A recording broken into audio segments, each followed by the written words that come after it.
I'll just tell you at this point, yeah, I recommend it. I think it's a great knife for the money.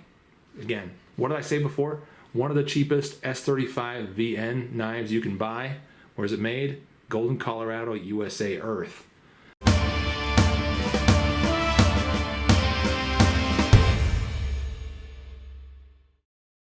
What's up, guys? Thanks for tuning in to my review of the Spyderco Native 5 Lightweight. This is going to be an outstanding knife for everyday carry, for EDC.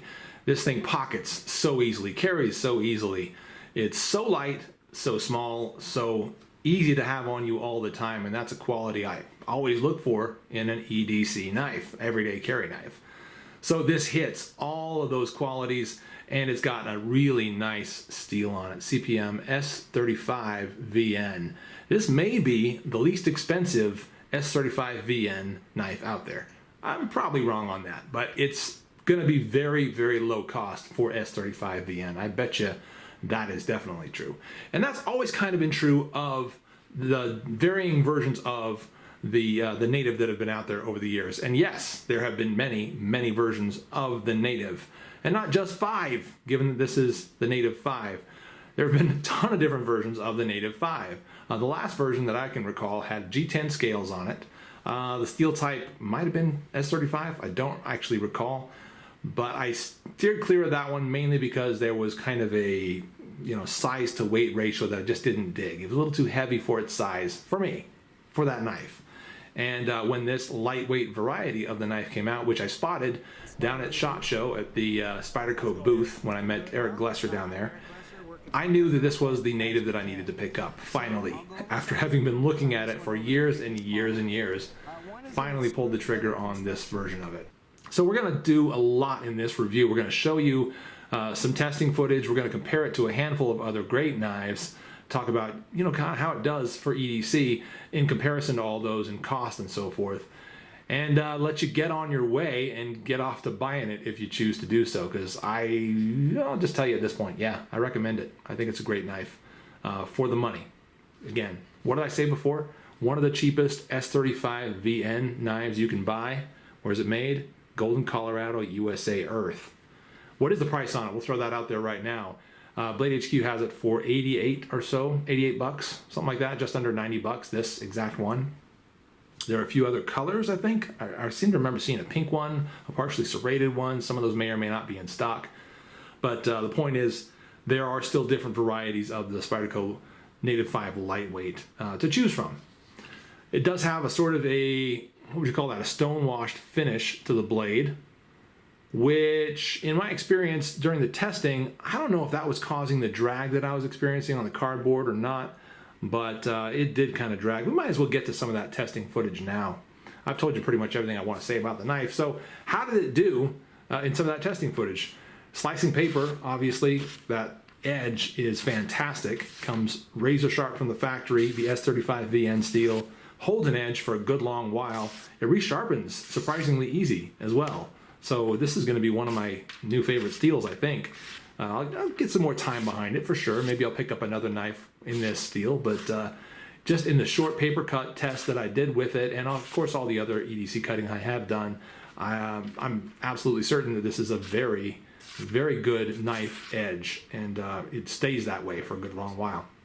Moved on to some cardboard, of course.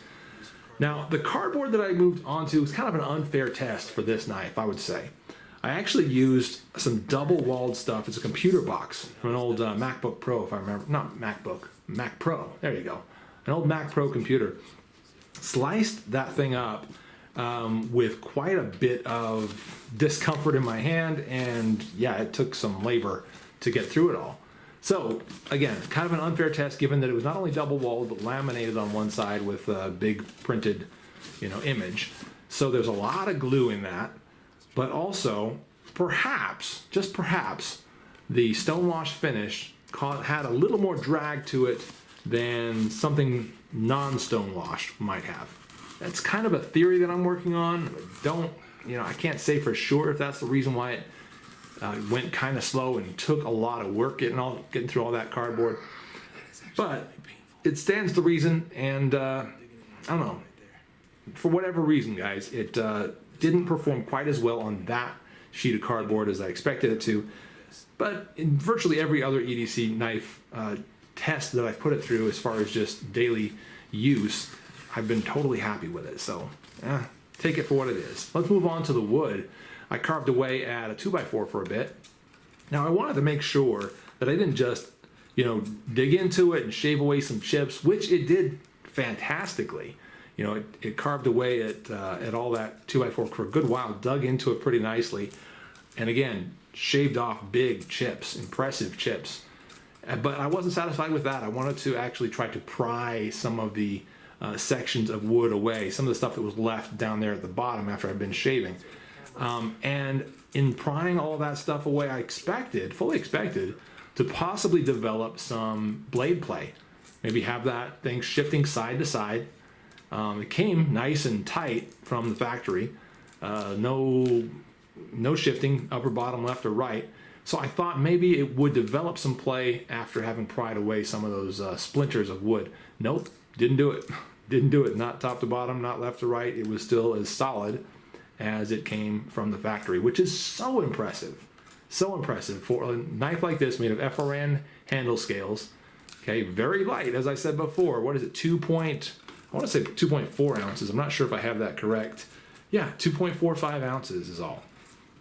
So at only 2.45 ounces, that is, knowing that it can handle that kind of work and handle it for a while and not develop any play, that's a standard of quality that, well, I've come to expect from Spyderco, but it's always pleasant to see that. So it passed with flying colors through the EDC test, except for the cardboard. I'll give it kind of a pass there just because I think it was more of a challenge than it needed to have. It does have that bi-directional texturing on the Frn handle scale, as you generally see from Spyderco knives that have Frn. It's also got 4-way repositionable pocket clip on it. How is that pocket clip?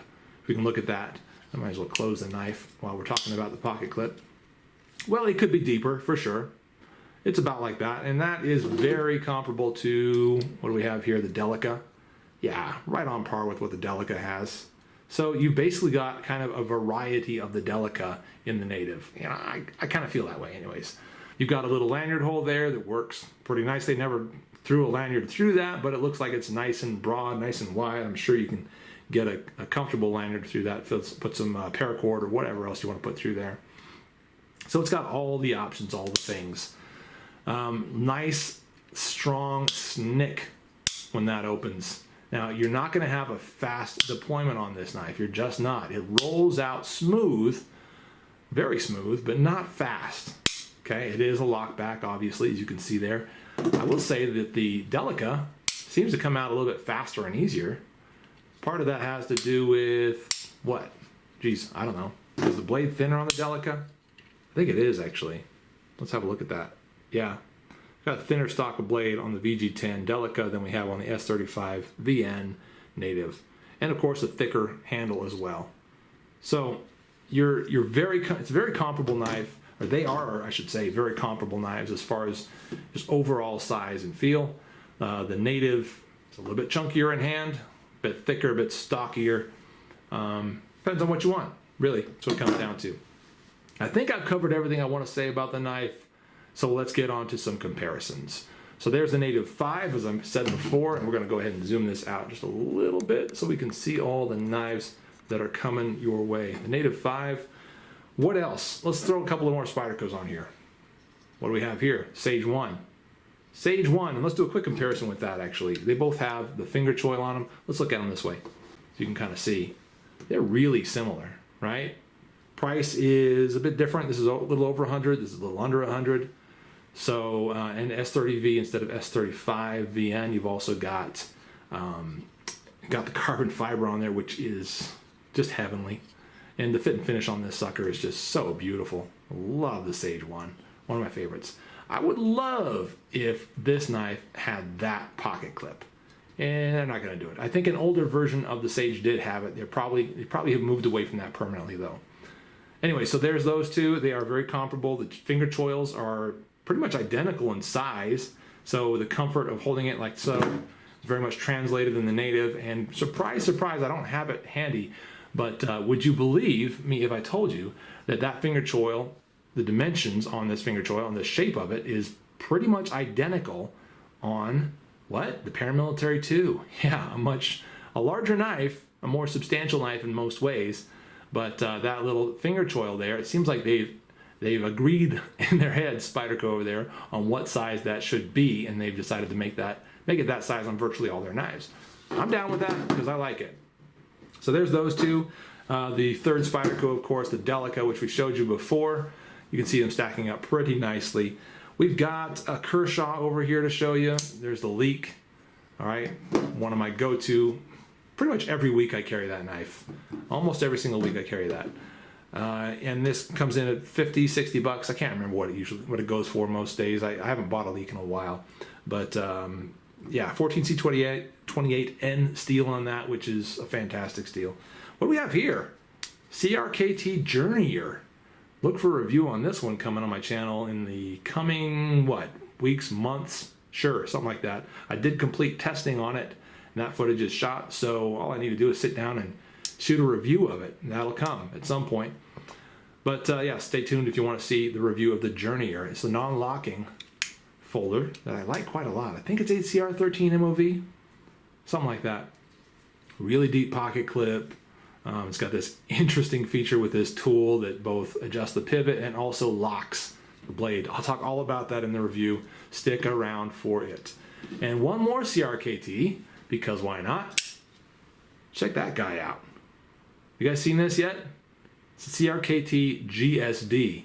If you watch me on Instagram, which you should, by the way, then you will have seen this knife already several times. I've been carrying it, I've been using it. It's got the IKBS pivot on it, which is fantastic. GSD, I would tell you what that stands for if my mom weren't watching. It's got a pocket clip that bends out like that and is supposed to do that. I don't know why. I'll talk all about that in the review. But there's a little bit of stacking up, and the GSD, we put them side by side. Might as well real quick. Look at that, man.